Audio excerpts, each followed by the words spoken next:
The assassination attempt of former President Donald Trump was a dark day for our country. I again extend my deepest sympathies to the family of Corey Comparator and sincere wishes for a swift recovery for Mr. Copenhaver and Mr. Dutch.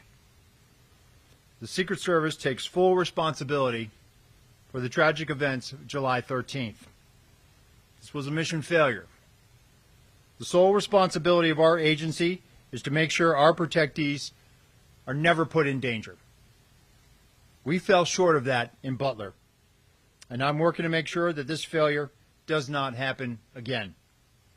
I'm focused on ensuring that the full resources of the Secret Service are utilized to safeguard our protectees, and I've implemented and will continue to implement changes to ensure that that happens. We are and we will continue to cooperate with pending oversight investigations of the July 13th failure being done now by Congress, the Department of Homeland Security's Office of the Inspector General, and the independent review directed by President Biden. Additionally, the Secret Service's Office of Professional Responsibility is currently conducting a mission assurance review.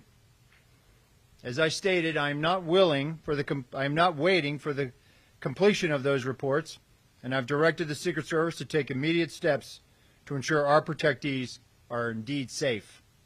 And I will summarize those steps in a moment. I am committed to pursuing accountability for the Secret Service's failure in Butler, Pennsylvania. But let me be clear.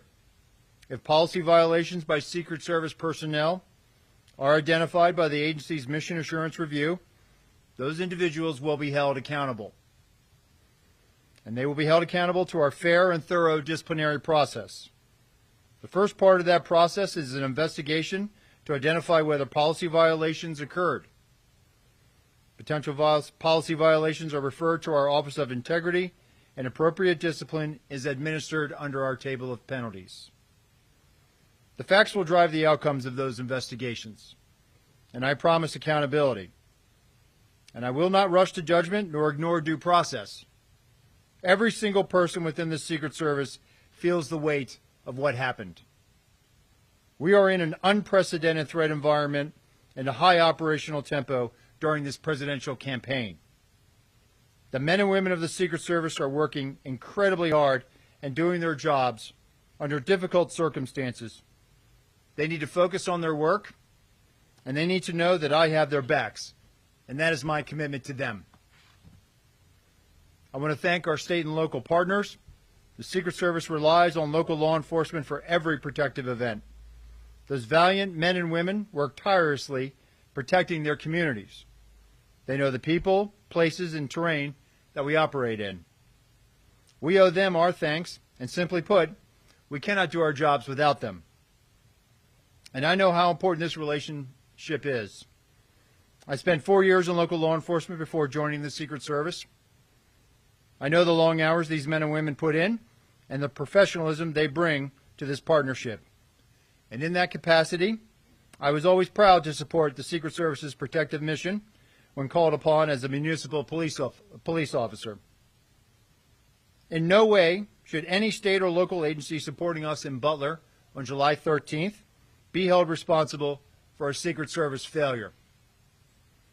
Typically, the Secret Service refrains from commenting on ongoing investigations, but we know these are extraordinary circumstances. So please understand that the information provided today is based on what I know now to a degree of certainty. We will learn more as interviews are completed and further evidence is gathered and analyzed, and I will share more information as it becomes available. But I can say without a doubt that heroism was present that day. Secret Service agents rushed to the stage to shield the former president with their bodies within 3 seconds of bullets ringing out in an unflinching act of bravery.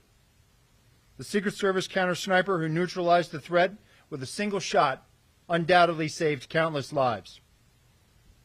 We're in a high operational tempo, and I need and I want our Secret Service workforce, the dedicated men and women of the Secret Service.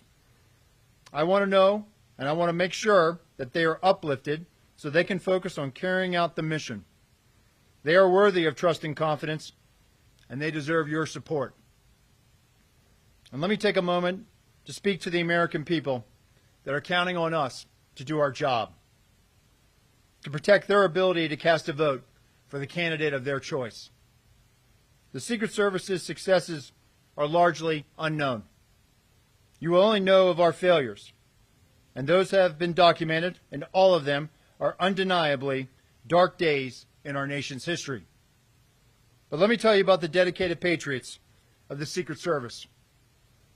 These public servants are the quiet professionals working in the background, day in and day out. They are standing the watch, providing a blanket of protection to the people that work in the White House, to the thousands of people who attend political rallies and nominating conventions, to the thousands of American citizens who line Pennsylvania Avenue every 4 years on Inauguration Day to see the new president and the new vice president. And they are out there right now doing this mission. They are focused, and they live their professional lives committed to the values of this agency: justice, duty, loyalty, courage, and honesty. This is who we are, and this is what we do, and we will earn back your trust. I'll now provide a timeline of the visit to Butler, Pennsylvania. On July 8th, personnel assigned to the agency's Pittsburgh field office conducted planning meetings and a site walkthrough with law enforcement partners and campaign staff. On July 10th, Secret Service counter-sniper and technical security personnel arrived in Pittsburgh and began advanced planning for their teams. July 12th, the build-out of the campaign rally site began and continued through the early morning hours of July 13th.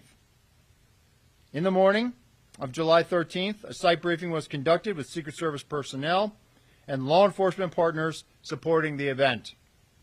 Secret Service personnel took their posts, and a technical security sweep of the protective site commenced prior to the site's opening to event staff, vendors, and to the public.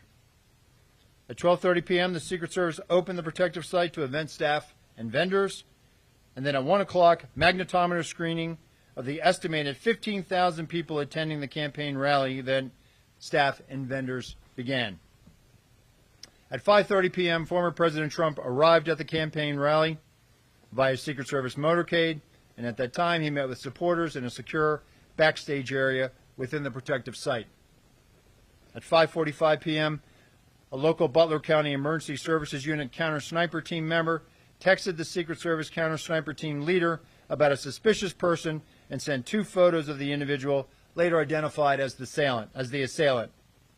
At 5:53 p.m., the Secret Service counter-sniper team leader texted the Secret Service counter-sniper teams that local law enforcement was looking for a suspicious individual outside of the perimeter lurking around the AGR building.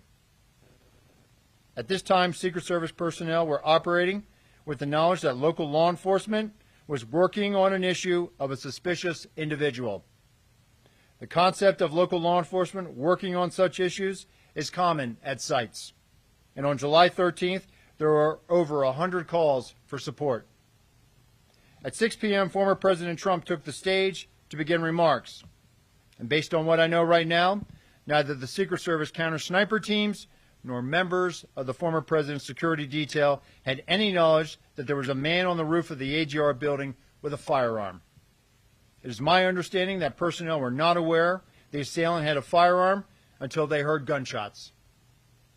At 6:11 p.m., a member of the former President Trump's protective detail contacted their Pittsburgh field office counterpart to inquire about the radio update that there was an issue local law enforcement was looking into near the perimeter. At 6:11 p.m., the assailant's first volley of 3 shots was fired, and within 3 seconds, the former president's detail rushed the stage and covered former President Trump, shielding him with their own bodies. The 4 through 8 shots took place over the next several seconds. 15.5 seconds after the assailant's first shot, a Secret Service counter-sniper fired a single round that neutralized the assailant. That concludes a quick, brief summary of the timeline. And with that, I'll turn it over to our staff here to begin any questions.